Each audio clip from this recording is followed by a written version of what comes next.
Welcome back to the channel. Today we're diving into a world darker than a DMT trip gone wrong. The world of drug lords.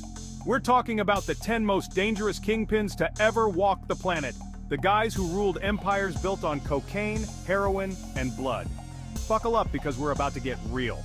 These guys were more powerful than some governments, man. But don't think for a second that this is a glorification of their crimes. So, grab your favorite beverage, light up if you partake, and let's get into the minds of these criminal masterminds. Starting off our list at number 10 is a guy who took cutting out the middleman to a whole new level. Frank Lucas. Imagine this. It's the late 60s, early 70s, and the Vietnam War is raging. Soldiers are looking for an escape, and heroin is the devil's candy they crave. This dude had the audacity to smuggle heroin from Southeast Asia in the coffins of dead American soldiers. He cut out the Italian mafia and built his own empire. Frank was rolling in cash, living a life most could only dream of. But like Icarus flying too close to the sun, Frank's empire came crashing down. He got busted in '75, and instead of going down with the ship, he flipped, turned informant, ratted out his entire operation, and sent dozens of dirty cops and dealers to the slammer. He died in 2019, a free man, but his legacy remains a dark stain on American history. At number 9, we've got a guy whose life reads like a Hollywood script, Freeway Rick Ross.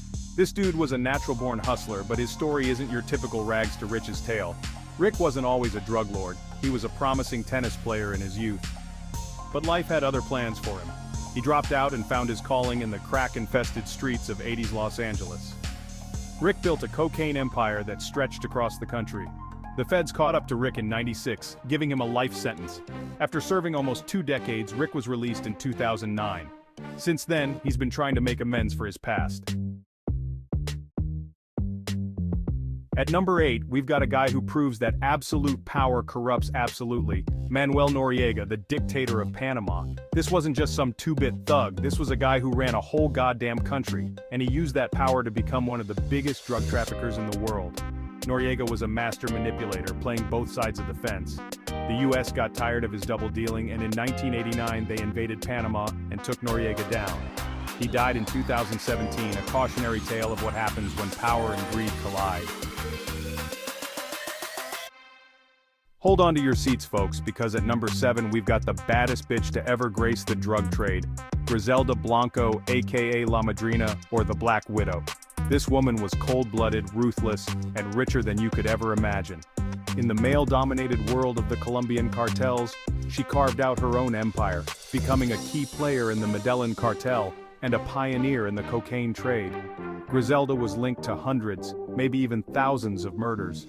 She ran her empire with an iron fist, and if you crossed her, well, let's just say you wouldn't live to regret it. After years of running her empire, Griselda was finally caught and imprisoned in the US. She was deported to Colombia in 2004, and in 2012 she was gunned down in Medellin. A fitting end for a woman who lived and died by the sword.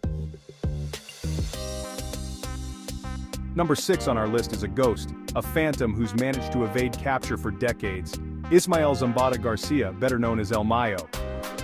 As the leader of the Sinaloa cartel, Zambada has been a major player in the drug trade for decades. Unlike many of his peers, he managed to avoid capture for a long time, maintaining a significant presence in the narcotics world. Zambada was known for his low profile, rarely appearing in public, and maintaining a tight-knit family structure. However, his long run came to an end on July 25, 2024, when he was captured in El Paso, Texas. This marked a significant victory in the ongoing battle against drug trafficking. Authorities had been hunting Zambada for years, making his capture a high-profile event. At number 5, we travel to the Golden Triangle, a region where lawlessness reigns supreme and opium poppies bloom like forbidden flowers. This is the domain of Gonzalo, the Opium King, a man who ruled a drug empire that supplied the world with its fix of heroin. Born Jiang Chifu, Gonzalo was a child soldier who rose through the ranks to become one of the most powerful drug lords in history. He commanded a private army, controlled vast swaths of territory, and for a time supplied an estimated 70% of the world's heroin.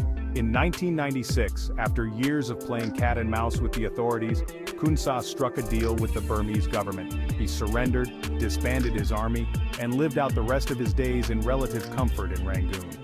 Kunsa's story is a reminder that the drug trade is often fueled by poverty, instability, and government corruption. Number 4 on our list is a man who preferred strategy over brute force, a calculating mind behind one of the most sophisticated drug trafficking organizations in history. Gilberto Rodriguez Orejuela, the chess player. Gilberto, along with his brother Miguel, founded the Cali cartel, the arch-rivals of Pablo Escobar's Medellin cartel. While Escobar waged a bloody war against the Colombian government, Gilberto played a different game, one of infiltration, corruption, and calculated moves. Under Gilberto's leadership, the Cali cartel became a global enterprise, moving tons of cocaine into the US and Europe. In 1995, after years of investigation, Colombian authorities finally captured him. Gilberto's story is a reminder that the drug trade is a complex, multifaceted business, often run by sophisticated criminals who understand the intricacies of global finance and logistics. Number 3 on our list is a man who embraced violence, a ruthless killer who instilled fear in the hearts of his enemies. José Gonzalo Rodriguez Gacha, also known as El Mexicano. As a key member of the Medellin cartel, he was Pablo Escobar's enforcer, the muscle behind the cocaine empire. Gacha was a different breed, a man who reveled in brutality. He commanded private armies, ordered countless assassinations, and was even rumored to have dabbled in black magic. He was a major player in the cocaine trade, controlling trafficking routes, production labs, and even his own private air force. In 1989, after a massive manhunt, Colombian authorities cornered Gacha and his son. In a final bloody shootout, Gacha was killed, his body riddled with bullets. His death was a major blow to the Medellin cartel, but his legacy of violence continues to haunt Colombia to this day. Hold on to your hats, folks, because at number 2, we've got a guy who took drug trafficking to new heights. Amado Carrillo Fuentes, the Lord of the Skies. This man was a logistical genius, a pioneer in air transportation who revolutionized the cocaine trade. Carrillo Fuentes was a master of evasion, always one step ahead of the law. He amassed a fleet of aircraft, from small Cessnas to Boeing 727s, and used them to smuggle tons of cocaine from Colombia to Mexico and into the United States. He was a meticulous planner, a master of disguise, and a master of bribery.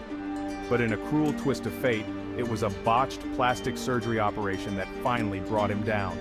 In 1997, while undergoing a procedure to change his appearance, Carrillo Fuentes died on the operating table. The Lord of the Skies had finally been grounded. And finally, at number 1, we arrive at the godfather of all drug lords, the man whose name is synonymous with cocaine and terror, Pablo Escobar. A man who held a country hostage with his wealth, power, and brutality. Escobar was born into poverty, but he had a burning ambition, quickly rising through the ranks of the Medellin cartel, turning it into a global empire, supplying 80% of the world's cocaine. He was a billionaire many times over, with his own private army. But his wealth came at a terrible cost. He waged a bloody war against the Colombian government until he was finally killed in 1993. His death marked the end of an era, but his legacy of violence and corruption continues to cast a long shadow over Colombia. So, there you have it, folks. The 10 most dangerous drug lords of all time. These weren't just criminals, they were forces of nature. Men who reshaped the global drug trade, amassed unimaginable wealth, and left a trail of blood and destruction in their wake. Their stories are a cautionary tale, a reminder of the seductive power of greed, the corrosive influence of corruption, and the devastating consequences of the drug trade. These men built empires on a foundation of cocaine and violence, and their legacies continue to haunt us today. If you found this video as fascinating and disturbing as I did, hit that like button, share it with your friends, and subscribe for more content like this. Stay curious, my friends.